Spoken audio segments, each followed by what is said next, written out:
Setup wise, we said stance was a bit too wide there for me, on a much more Yeah. equal position in terms of the feet width. We said about sort of shoulder width. It feels so much more stable as well. Yeah, exactly, because you can move more effectively now. Things can actually work around your spine. Some of this wideness I've put in almost to make it feel less.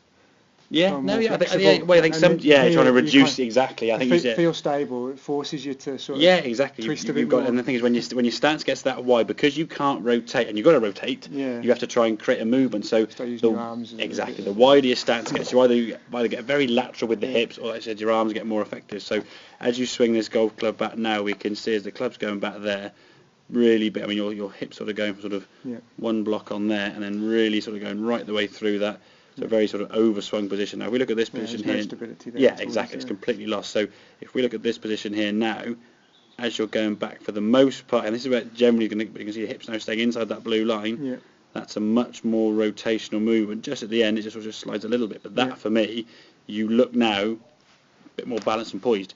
I could sort of go there and sort of just flick and you'd probably fall over. There you look more sturdy, more stable. As you then swing back to the golf, and now your hips haven't got to slide so laterally.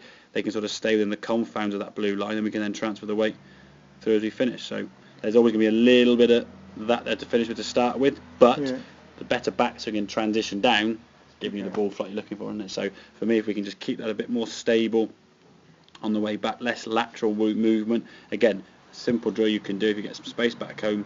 Stick a brolly in the ground somewhere there, get someone to film you from face on, and you're looking to try and get that hip, the gap between that brolly and your hip, either to maintain at minimum, or if anything, move away from it. That was really good actually, because just stood next to the brolly and feeling it, you kind of then get the feel, or I can imagine now there's a brolly next to me. You can picture that brolly in the ground there and sort of think, okay, where your right hip now has to go, that's you. So you're okay, I've got to try and miss that brolly. So you just and that again, we said about keeping it simple. That's just one little swing that you can do. The rest is just happening naturally. You're not thinking at the top of the backswing, am I going to bring the golf club down on this plane or that plane underneath there, or blink at 3 or whatever. It just get the golf club swinging back down as naturally and as freely as you can.